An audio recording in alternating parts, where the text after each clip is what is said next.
martini, he would literally just, it was a joke, of course, where he would literally wave the bottle of vermouth over the glass and and he would tell me, he said, "This is how much vermouth you should put into the martini."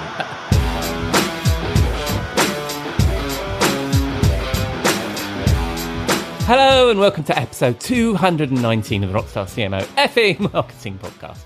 It's Saturday the 25th of May. I hope you've had a good week and you're staying as sane as you feel you need to be.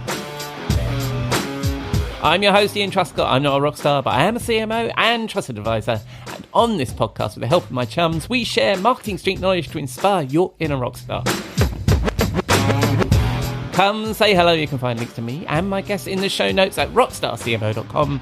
And we are proud members of the Marketing Podcast Network.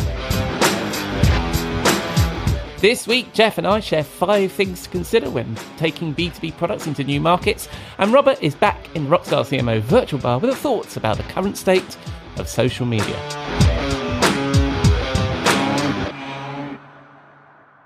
But first, we need to pay the bar tab. I'll be back in a moment. We'll be right back. We'll be right back.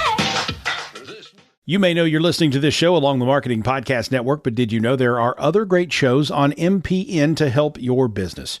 Christy Heiler hosts a fantastic podcast called Own It. Christy, tell us more about the show. Own It is all about celebrating women and non-binary advertising agency owners. We talk about buying out of the boys' club of advertising because less than 1% of ad agencies are owned by women. And where can people subscribe? You can find the podcast at untilyouownit.com. We're also on the Marketing Podcast Network at marketingpodcast.net. And of course, you can subscribe wherever you get your podcasts. You heard her. Go subscribe.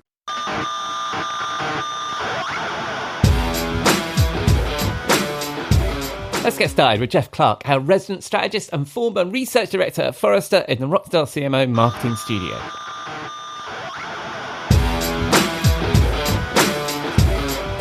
Hello, Ian. Welcome into the Rockstar CMO studio again this week. Glad to have you. Thank you, Jeff. Thank you. Yeah, there was a pause there I nearly dived into, but I let you complete your work. It's always good to have a little pause to catch the audience off guard. Absolutely. Yeah. It's like in rock music. It's good to have a stop every now and then. I mean, Led Zeppelin was great at like, dun, dun, dun, dun, and then stop. Yeah. But then, it's just like something about it adds energy. I don't know a lot about Led Zeppelin, and I should really, but I don't. But yeah. So I don't know whether this is going to come through in the edit because I do a bit of cleaning of the audio, but I can hear tweeting birds outside. Jeff, how's the weather there? Springtime in New England. It's a bit rainy and overcast, but the birds don't seem to be minding that because they're tweeting away. By the way, they have not progressed to X. They're still tweeting. Just thought I'd throw that in. Elon does not own the world. Does not own the world of the birds. Yeah. Very nice. Well, here in Oxfordshire, we have had some rain and a bit of a cloudy sky today. So our good weather kind of came to a bit of a shuddering halt. And we've got a long weekend this weekend too. So I'm hoping we're going to get some better weather. Oh yes. Which one is it? It's Memorial Day. Memorial Day, that's right. So we have many days remembering soldiers who passed. So Memorial Day is for the soldiers of our Civil War back in 1860. Yes. 60s. Oh, cool. So but this, I mark it in my calendar from when I lived in the US, is when sort of things like pools start opening and things like that, don't they? It's the start of summer. It's the start of summer. Start of the good stuff. Yeah, cool. All right, so that's the weather well and truly covered, and a little bit about where you are. Now, as I promised last week, we are going to talk about products entering new markets, and in particular, we're going to share 5. This week we're calling them considerations. Questions. I can't put a swear word on the front of considerations. Well, I could, but even that would be too bad for even this podcast. So this is where you've got a new product that either you're an established company, you've got a new product that you want to bring to your current to market, or you are you're an existing company and you want to bring a new product to a new market, as in a geographic market, or you're just a startup and everything's new.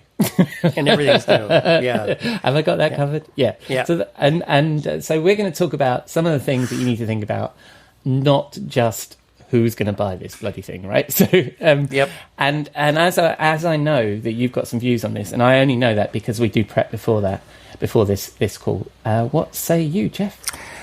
Well, what do I say? I say so. One of the reasons that this intrigued me is just seeing how adoption of products, is different in different markets. And I know we're both interested in the development of the electric vehicle market. And I had just been to Norway, and Norway is like, way ahead of most of the world in terms of car adoption and the charging infrastructure and all that.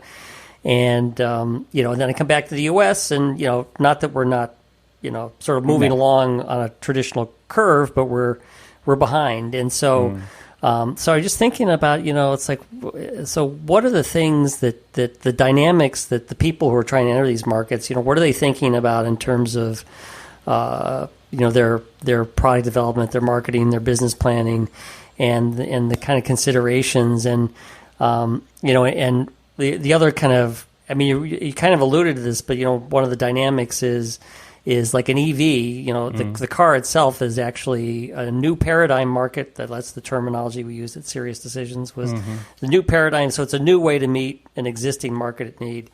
But then you've got like all the supporting charging infrastructure and the supply chain, which actually is more of a new concept because it's kind of breaking through, because you never used to be able to fuel your car at your home or at the grocery store or the shopping center. So there's in this whole, the broader market, there's elements of both new concepts and just new paradigms for solving old needs. Yeah, it's fascinating. And what's really interesting is, as I was saying to you before, when we were getting ready, I was on a call to somebody in Canada. And they, interesting enough, had also been to Norway and had also noticed the EV adoption in Scandinavia as being a little in advance of their market in Canada and in North America. Yeah, and also in my main client who sell software to EV charge point operators. They were also talking about Norway. So Norway keeps coming up in my day to day about being the people that are on the vanguard of this whole thing. So I thought that was quite an interesting thing.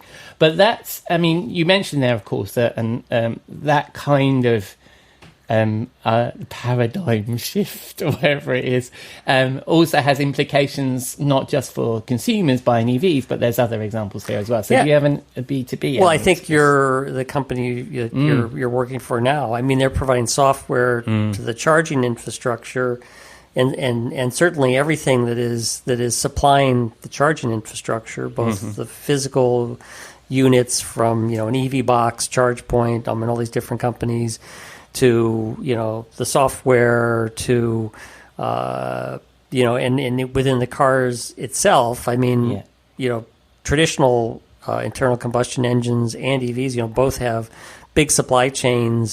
So there's a lot of stuff that's new, and sometimes it's like when you think about an EV, which is at least certainly some of the EVs are like a computer on wheel. Actually, all cars are becoming computer on wheels, but particularly it's like, well, what's left? I mean, we test drove a Hyundai Ioniq 5, and it's like I just felt like I was I felt like I was in a spaceship with two computer monitors, and the computers were doing. I mean, they weren't doing the driving in this particular case, but they were providing so much else information that.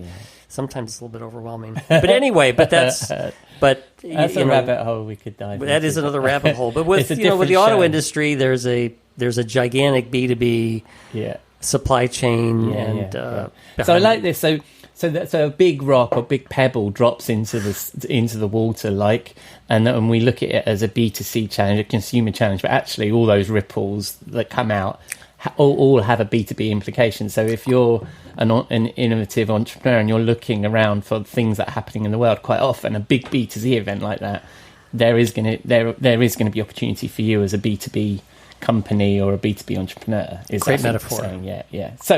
So let's get on with our 5 considerations. Although last week we suggested that maybe we needed to have a gardening show. The 5 effing things about gardening. And this week we've decided we're going to have an automotive show, which is the 5 effing things about why cars are now increasingly like spaceships. But if we get back to marketing, what are your 5, I could say effing considerations, I guess. Crazy, 5 crazy considerations.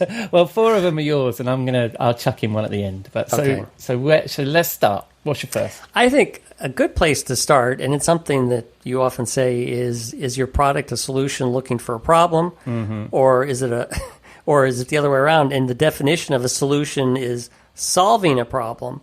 But it's just being in the technology world as we've been. I mean, a lot of times there's inventions, innovations born out of a lab, whether it's a literal lab or a metaphorical lab, where the team says, wow, this could be really useful. Yeah, but to who or whom and for how much? Yeah. Did you do the research? I think as we've gone through our 5F and marketing fundamentals, the number one in terms of importance is doing the research on the buyer. And there's plenty of problems out there looking for solutions. So, coming up with a solution and saying, where can I sell this is putting it bass backwards, as we would say.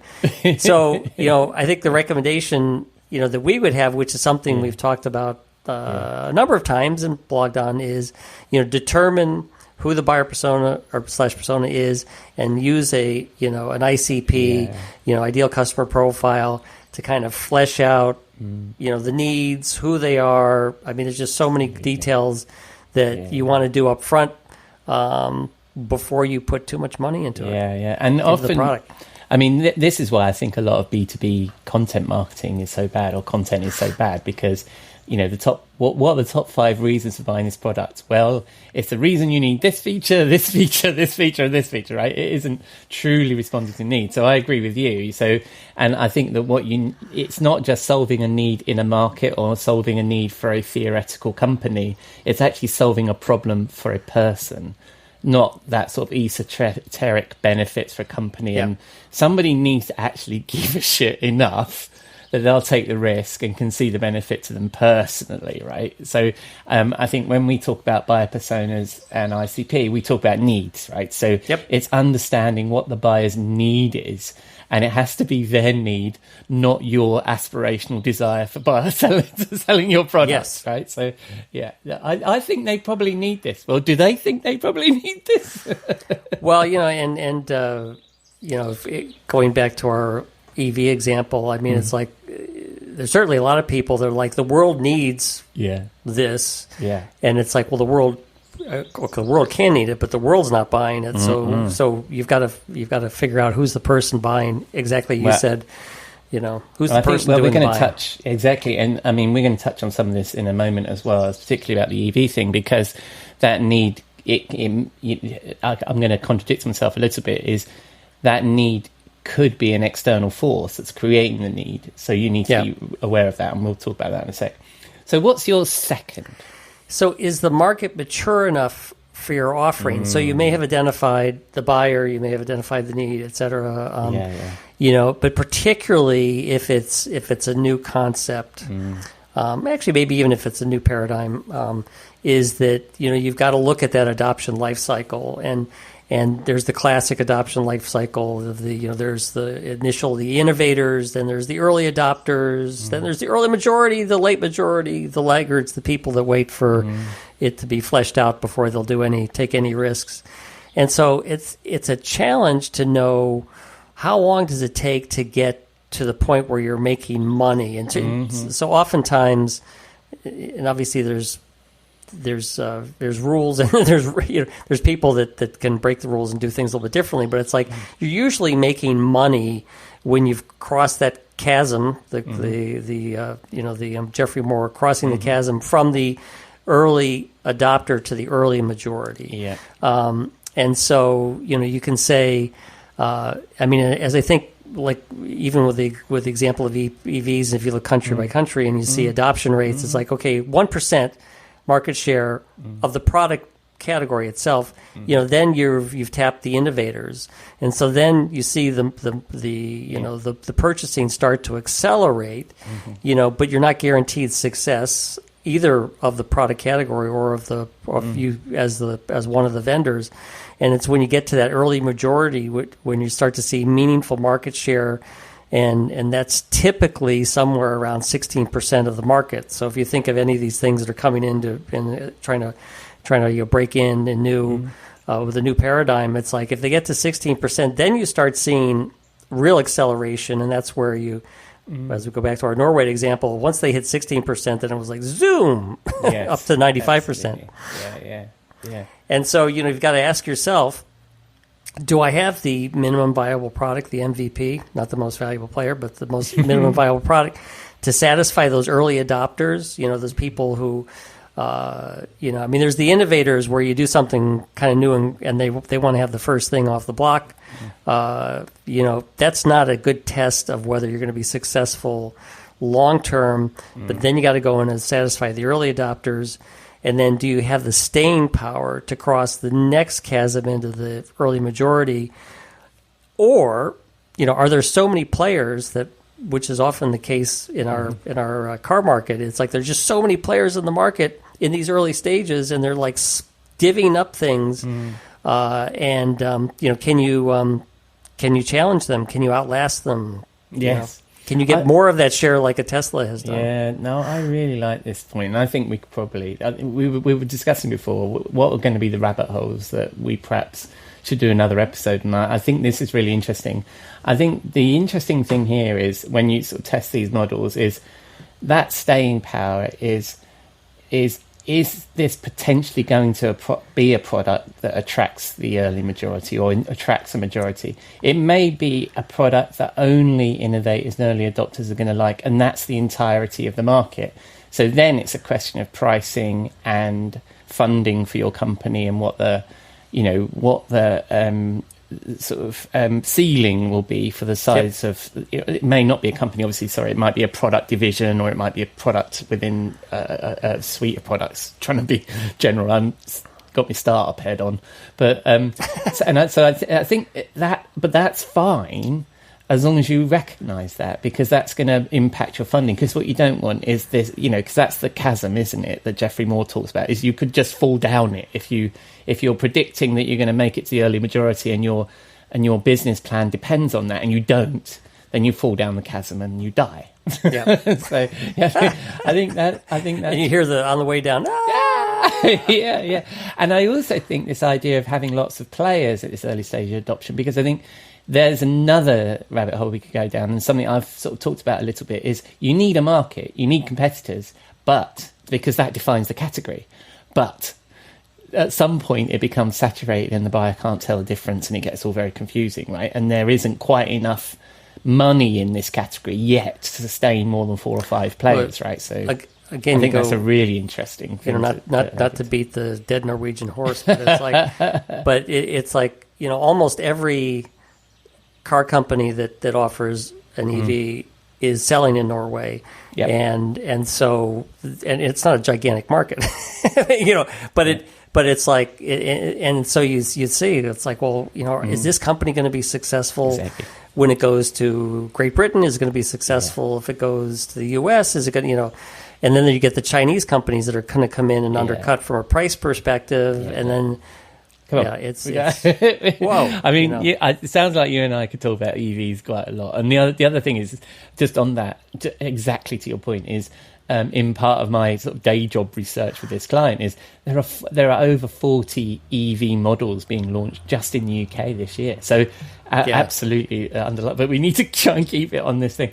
So, and but the other point I would also make about this, and I think we are going to cover this in a bit more detail about product-led growth and stuff, is not only is when you review the market like this, and when you enter with your beachhead, is what's next for them with you, right? Is this a one and done? We sell the product to these innovators, there's nothing more to sell?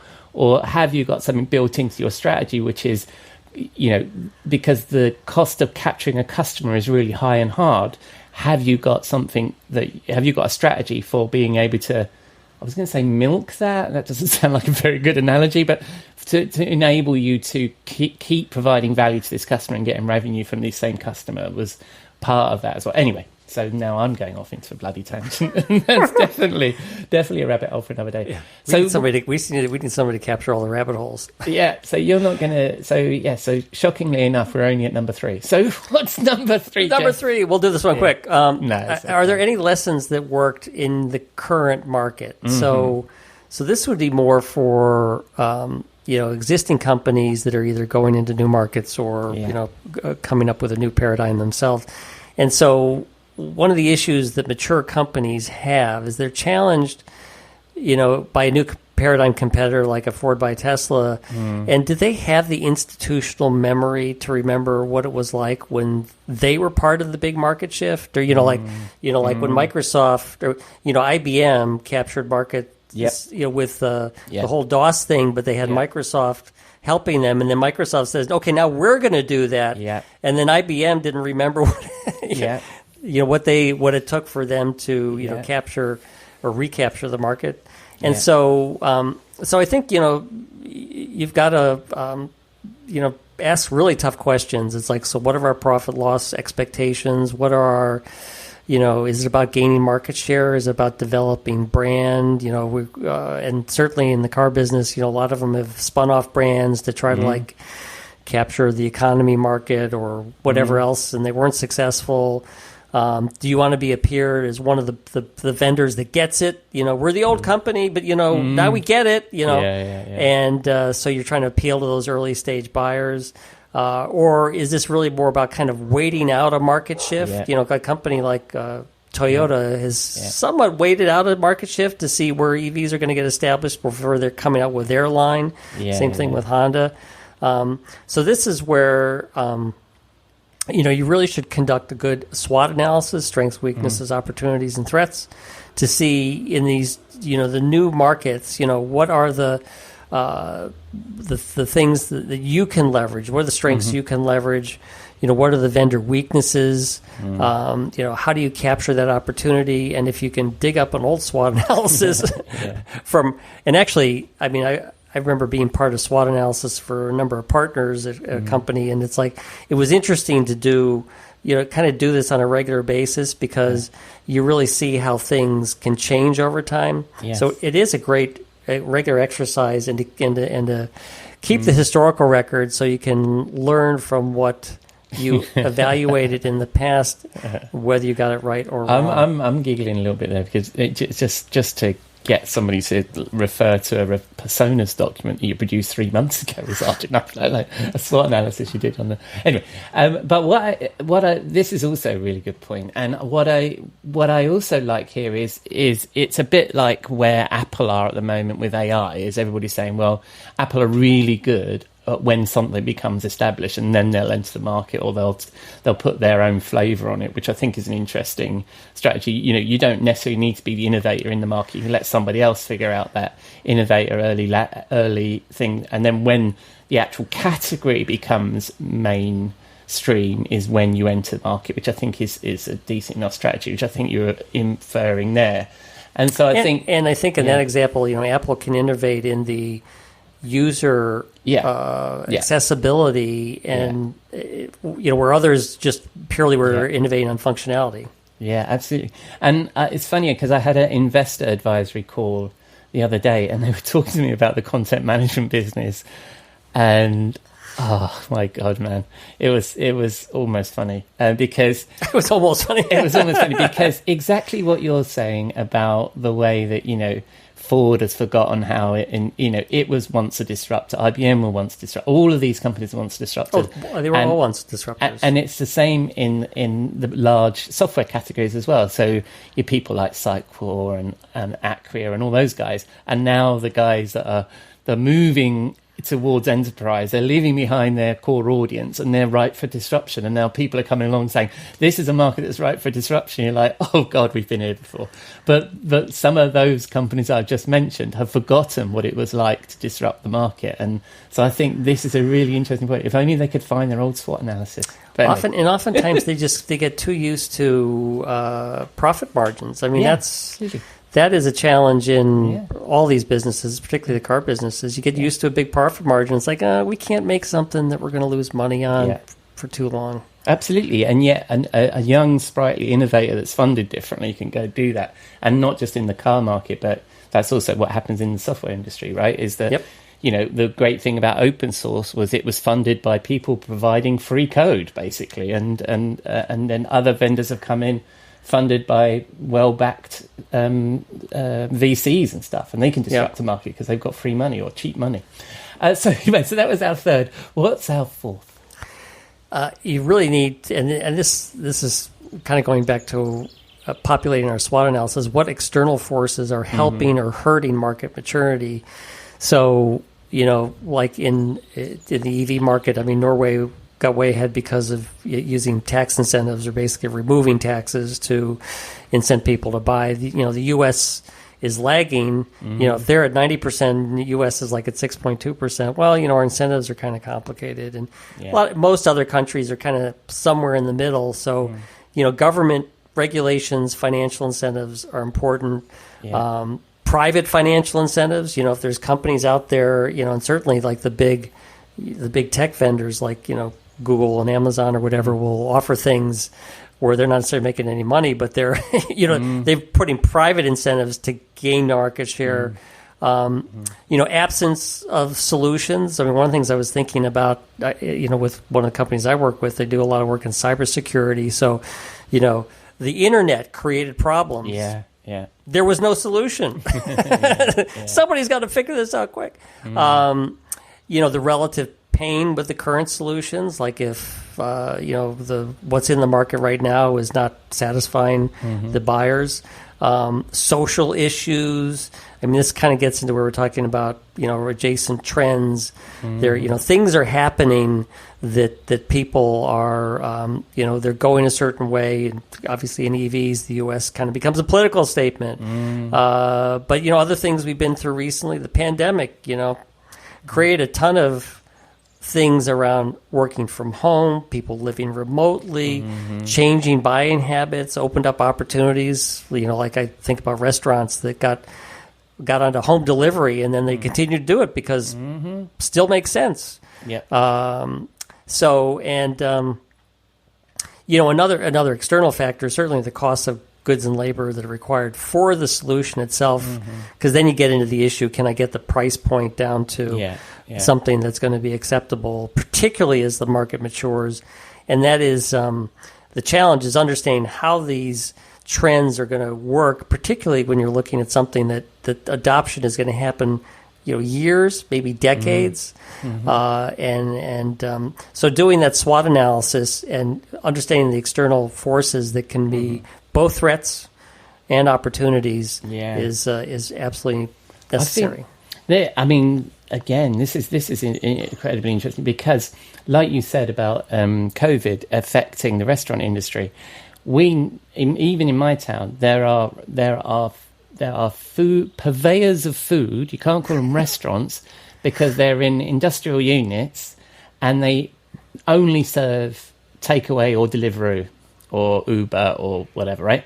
And that is their whole. They don't bother buying chairs and tables and wait staff and stuff. That's their whole business model, and that means that they don't need to be on the high street. They're in a industrial unit out of town, and the whole model has changed. And I imagine that if we talk about B2B, that these new industries then need different products, different services, different software. All the things change, don't they?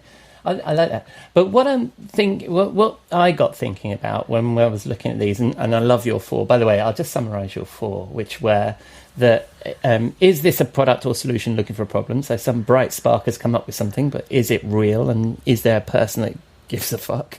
Is the market mature for your offering? So are you going to be able to move beyond the innovators, the early adopters, and make it into the early majority where the money is? Are there lessons that have worked in the current market that you can then relearn from, or previous disruptors in very similar markets to your own? And what external forces are helping or hurting or shaping this market or category that you're working in? So those were your four. I've summarised those, right, haven't I? And you've got something to tack on. Yes. So my fifth, when I was thinking about this, and we were preparing all week on this particular thing. I say we were preparing all week. I joined in. Who's we pale face, as we say here in this. I joined in a little bit. But what I was thinking about, and I've had this conversation probably half a dozen times at least over the last few years, is when is the right time to do marketing, or when do you need, and sometimes this is phrased as, when do I need to hire a CMO? When do I need to start doing some marketing? I don't know how to do marketing. I'm a techie. And all of those questions, right? Because at some point, that early adopter model, if we imagine, can form in the minds of the listener the sort of bell curve, which is the whose bell curve is that? That's the innovation adoption life cycle, isn't it? But it is used in Geoffrey Moore's work. But yes. Anyway, I think everybody's familiar with it. I just done a really bad job of explaining it. So at some point in that little thin bit at the beginning, those early adopters are your immediate network, your friends and family, the people that immediately have the problem. Yeah, the mom, people that dad, your uncle. All right, how about your LinkedIn network? Let's put it like that. But Okay. At some point, you're going to need to extend beyond that, and that in order to get to the fatter part of the thing. And so you're going to need marketing at that point, right? But the challenge, I think, for most is when do you get to the mainstream middle, is that motion is going to take time. So when do you start? Do you start that near the beginning, or do you start that when you've got some money and things are starting to work out, or do you fund that through the customers and stuff? So, because features and functions are only going to take you so far, right? We need to start to build awareness and trust, because as the category forms, then the buyer is going to care less about features and functions. They're going to believe that you can do it, but it's that trust that's going to hold them through. And so I know there was a lot of stuff that I was putting in there, but what do you say about that, Jeff? About when's the right time to get marketing involved? Well, it's a marketing podcast. We should say the right time is now. Yeah, I think So as you sort of think through the development of a company or division within a company, is that that's on a new product, is that sort of at the beginning, you probably have consultants, or the investor has advisory services that are helping you, on those early steps, and so you don't necessarily need to have marketing people in-house. But pretty soon you've got to, when you're establishing yourself in a new market, brand becomes more important than the other aspects of generating demand and organizational skills and et cetera, and operations. And so you can use external help on developing brand to an extent, but you start to need to build that internal muscle. So it's like, okay, let's start building that marketing muscle, probably as we're getting out of the innovator phase, or maybe helping us launch from the innovator phase to the early adopters. Yeah. I certainly have dealt with lots of organizations going through the maturity of, how do you staff up marketing ops? How do you staff up the digital center? So it's, so I think that's where you use the advisors and the industry benchmarks to understand how you want to grow the marketing department. But at some point in those early stages, you need to shift from you're going to rely on outside brains to having the brains inside the market. Inside the company. Sorry. Absolutely. And we don't often sell on this show, but I would say get in touch with us. But I think being objective, that fractional bit at the beginning, I think the problem is you won't have the budget to have the person that has the experience you probably need. It's better that you have somebody fractional and just get the experience in, rather than get a junior marketer that needs the direction, and then it's the blind leading the blind, effectively, isn't it? So I think wanted to go back to some of the things we talked about. So if you have somebody who builds a ideal customer profile for you and does the SWOT analysis, you want to make sure they're on your drives within the company firewall, and that somebody knows where to go get them, and that would often be but I think the CMO and their but staff. I think that's. I mean, okay, so I would say that, but I think this is also where experience really counts, because I think that, you know, if you talk to an experienced marketing leader or somebody who's been around the block a few times, they're going to have the model. They're going to have, you know, these are the questions you need to ask. This is what we need to get done, and you're going to get it done. You're going to get it done fairly quick. Yeah. Whereas I think if you're inventing that process again with somebody new, it's a little bit trickier, I think. Agree. Anyway, enough of that. Well, let's move on to our final agenda item, which is the song. What song are we going to go for? Pink. We're going to go with Pink. Get the Party Started from 2001. And I don't think she's talking about the kind of party we're talking about, but you know, it is a motivating song. Yeah. And let's get it started. Cool. Yeah, I was... you know what I had in my mind when we were thinking about the song was almost every fucking conference where there's a kickoff goes on, the Rolling Stones Start Me Up has got to be played somewhere. I didn't even think about that one. So I'm glad that we went for something a little bit more contemporary. You'll have to use that one next week. No, that's fantastic. Thank you very much, Jeff. And I know that you're going to be in the studio next week, because we're going to go down. We're having fun. We're going to have fun with AI asking us. We are. Asking us. Questions rather than asking. We'll hopefully we'll have it figured out during the week and have some. We'll see if we can answer. Yeah. All right, buddy. Well, I'll see you next week. Have a great week. See you next week. Hope the weather's good. Cheers, buddy. Bye-bye. Bye.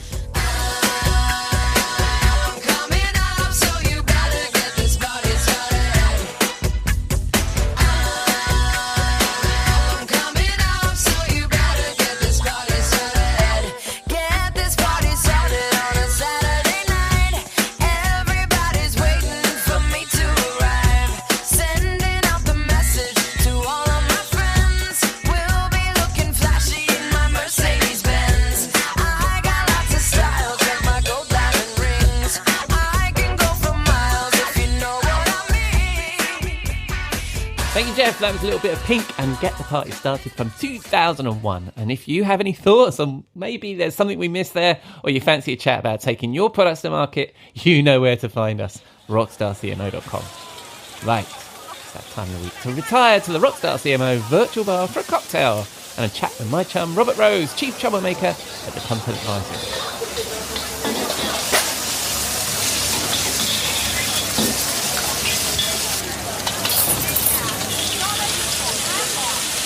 Evening, Robert. What are you thinking? Oh, hello, my friend. Well, it looks like you've converted the bar again.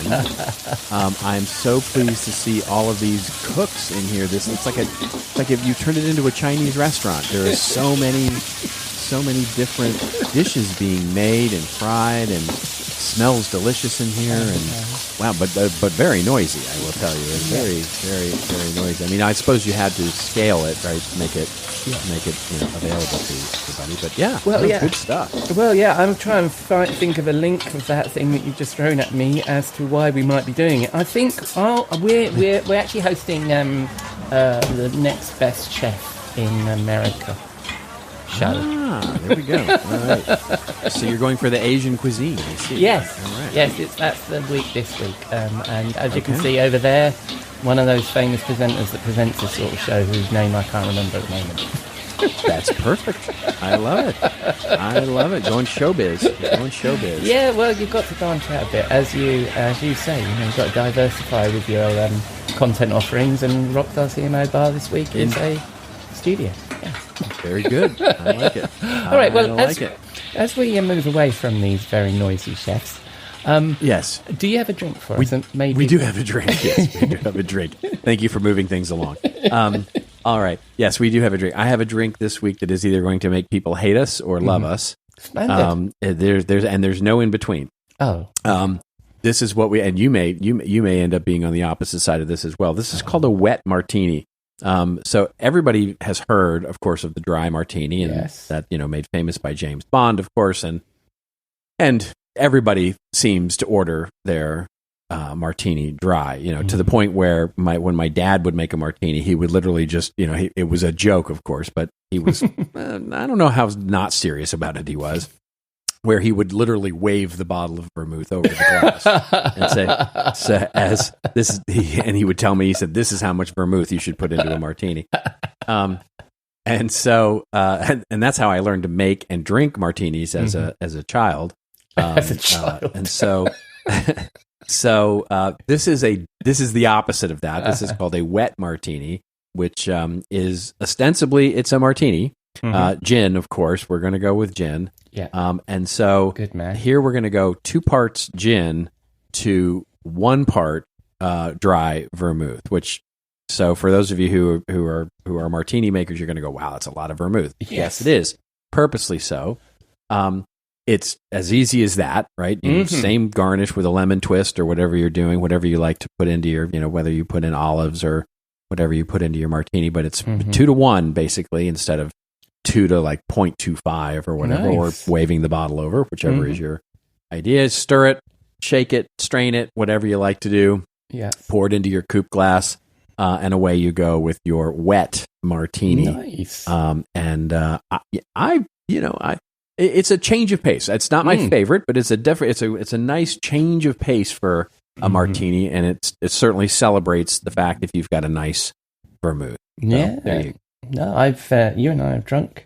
Well, I'm wondering where we're going to drink these because we drunk some very nice martinis in the past. And I thought when you were going to be divisive, I was wondering what the hell you were going to put in it. But a bit of gin, a bit of vermouth, can't argue with it. Can't argue with that. Yeah. So I'm on side with this one, mate. I'm definitely on side. So where are we going to be drinking these? Well, I think we have to go someplace really fancy because anybody who's, if we're going to go to New York or something, we might get kicked out of the bar for having a wet martini like this. Oh. So it's probably Paris. It's probably we're somewhere in Paris where the French just don't care. So they're like, stupid American, stupid Englishmen, whatever. They're going to order what they're going to order, and we'll deliver it to them. So I think we're sitting out on one of those bars, those cafes in the middle of the street where we can sit there and enjoy the people watching as they walk by in a Paris cafe somewhere and have a couple of these wet martinis. Yeah, I love that. Do you know what? I've never even thought of the fact there would be a wet martini, having drunk dry martinis all this time. I've never thought to ask anybody, well, surely there's what's the difference between a wet and a dry? So now I know. But it's just a little bit more vermouth and suddenly you're wet. So that sounds That's right. right. All right, so bonjour. We are having a wonderful time here in Paris. And conversation turns to marketing as it always does with us. What are we chatting about? Let's talk a little bit about social media because we haven't done that for a while. Recently, I've been recently writing about this idea because for the last year and a half we've been so wrapped around the axle of AI that we kind of haven't been watching what's going on in social media. And there's been a lot going on in social media that has just sort of gone under the radar. I mean, on the AI front, of course, Meta with Instagram and Facebook launched their AI chatbots. We've seen the forced divestiture of TikTok here in the U.S., and we'll see how that drama turns out. We've seen the decline of X, formerly known as Twitter, becoming sort of a ghost town of bots. We've seen the astronomical rise of Threads. We've seen LinkedIn sort of prolonged, moment of stardom in the B2B world for sure. And we've seen Instagram's, real focus on fresh content. So, but what has sort of the underpinnings of all of that, just to make it quick, is everybody, so in a word, we've all been TikTok, right? TikTok's astronomic rise has given this idea of the quote unquote for you feed. Which is where most social media consumers are these days, right? So if you look at the data, and I've got it all sort of sourced in this article, basically we're not sharing as much anymore. So as consumers of social media, we're not sharing pictures of our breakfast. We're not sharing pictures of sunset nearly as often as we were before. We're certainly not sharing news items as often as we were because social media is also deprecating news items. So links to outside news, links to press releases, links to those things, really deprecating those. And so what's happened is that social media has become much more of a content consumption platform than a content sharing or engagement platform, a community platform, right? So if you think about it from that content consumption moment, there's a really interesting thing that that follows here, forgive the pun, which is that followers matter much less. In other words, when you think about the For You, the way the For You feed works in a lot of these, and this is true now for Instagram, it's true now for Meta, it's in general, it's true for YouTube, and it's true for TikTok, that the For You feed has become the primary interaction with media consumption from consumers, and that is a much, much, much less emphasis on the number of followers or audience you have. So in other words, it just doesn't matter, right? Yeah. You care much less about following anybody because your For You page is basically good enough to get what you want. And the idea is if you have a lot of followers, like if you have a big audience and you've spent a huge amount of time doing that, well, then it doesn't matter anymore because for the For You, every single post is on its own. Every single post has to earn its relevance in real time. And basically, it doesn't matter how much momentum you had in yesterday's post or last week's post or how much your audience loved it. This new post that you're going to post today, it has to earn its keep just like any other post. Yeah. Which has a few implications here about how do you start to manage social media for your marketing strategy. And one of them, two of the best practices that we're starting to see is one, you have to set context every single time, right? What you can't assume is that anybody has seen your content before. So if you're introducing a video or if you're introducing a piece of content on your social media, you kind of got to set the context of who you are, however brief that is, every single time because it's mostly going to be new people or people who haven't seen you in a while rather than someone who knows you from last week or the week before. The second real implication of this that we've seen start to become a best practice is eventizing the content. In other words, because it's moment by moment now, Yes. we start to see you have to take advantage of every single moment, not an accumulation of moments. And so eventizing, sort of shortening the half-life of whatever you're putting up there, like, come to our webinar becomes it's going to time out next week, or, come register for this thing, or this is a piece of content that will disappear tomorrow if you don't act on it right now. You have to take advantage of those moments that you have with people for them to do something rather than going, hey, tomorrow we're going to post up here that, you might do that because nobody's going to see it tomorrow. Yeah. And they're not, and whether they're a follower or not. So it's really fundamentally changing the way that we approach social media marketing. And most of it is in the way that we create content for it. Yeah, I think that's really interesting. I think that's an extreme, right, with the TikTok thing. You're absolutely right about that. But I'm sitting here listening to you thinking, actually, that's a bit like that on LinkedIn as well, because the algorithm trumps your followers, right? Your followers won't all see your content necessarily, is what I'm discovering, because you can simply see that by the number of impressions that your content gets. If all of your followers saw all of your content, your impressions would be X, and they're not, because the algorithm even if it's just a percentage, right? Even if it's you can see how much just take a moment to look at your LinkedIn feed and see how many posts are there that aren't promoted, but just see how many posts are there that are from people you don't follow, right? Absolutely. And so reverse that, and you can start to see that people that you are no longer only seeing content from people that you follow. Therefore,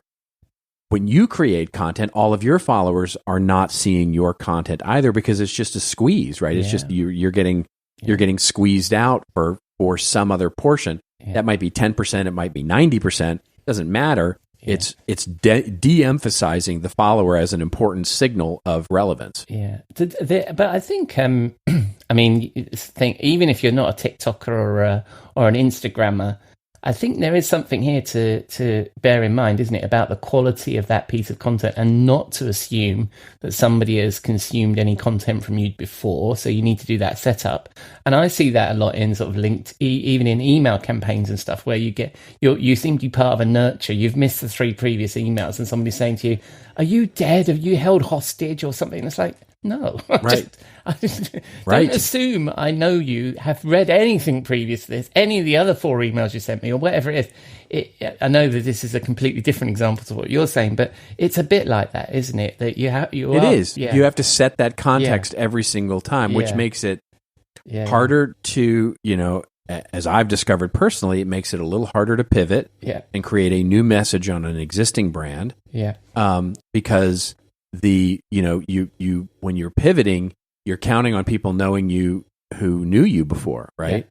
So if you're trying to pivot and change, and all you're doing is hitting new people, they're like, "Well, what do you? I don't care what you're changing. Who are you? I don't know. You know what I mean? It's like, and so that's one challenge. But it also is in the sense that those people that don't see you, the people who used to see you all the time, they don't see you making that pivot, and so therefore they're like, "Oh, you changed." Like to your point, right? Oh, you changed. Well, I haven't. What, have you been held hostage for the last 6 years? Because I haven't seen you, and now you're somebody different. Yeah. So it's a very, very challenging time to be changing and to build momentum for what you're doing. You have to set that.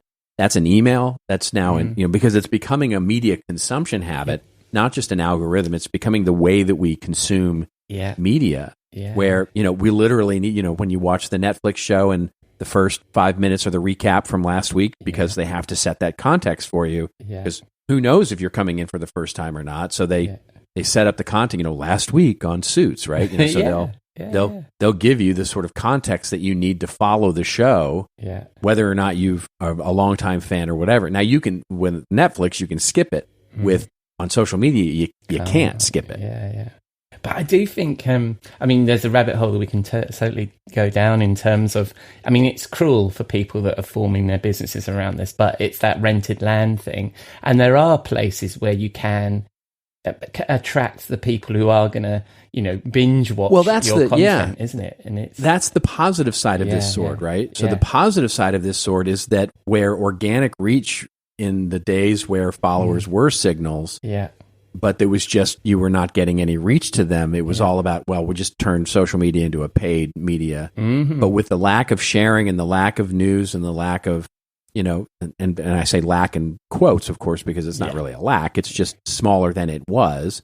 There is and the For You being surfacing new content creators and new pieces of content where the post is actually what earns its keep. It does provide you a bit of more, and again, all this is relative, more organic reach. Yeah. You have a higher chance of getting organic reach if your post actually earns its keep. Yeah. No, that's fantastic. And I know that you need to dash. So is this an article that's already been published that I can refer to? It is. Yeah, this is on the website, that on contentadvisory.net, and I would love people to come and subscribe to our wonderful little newsletter called Lens, which is a Substack we send every week, and talking about all the groovy things that are happening in marketing. I was familiar with this already because it was in this week's Lens, I think. But yes, last week's, if I think about when this is going out. And when people spin the dial on the interwebs, where are they going to find you, mate? They'll find me trying to fight the algorithm fight on LinkedIn. And constantly reintroducing yourself. Last week on Robert Rose. That's right. And will you be in the bar next week? Of course I will. All right, mate. I'll see you then. Thanks, buddy.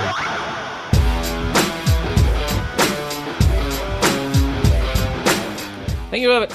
I recommend you take a look at that Lens newsletter that you mentioned and the article we referred to. It's called The Death of the Follower. So that's a wrap on episode 219 of the Rockstar CMO effing marketing podcast. I've been your host, Ian Truscott. You can find links to me, Jeff and Robert, along with all the things we discussed in the show notes on rockstarcmo.com, along with our blog, newsletter, and all of our previous episodes. And thank you for dropping a dime into your podcasting jukebox, selecting our track and jiving along with us. Would love to hear from you, so say hello or drop us a rating or review in your favourite podcast app, or just keep listening. I'm glad you're here.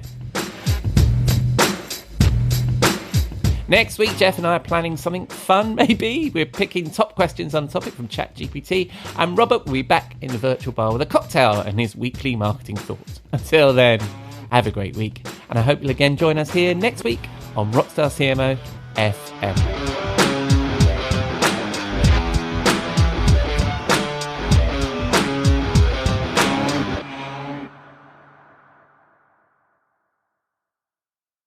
This podcast is heard along the Marketing Podcast Network. For more great marketing podcasts, visit marketingpodcasts.net.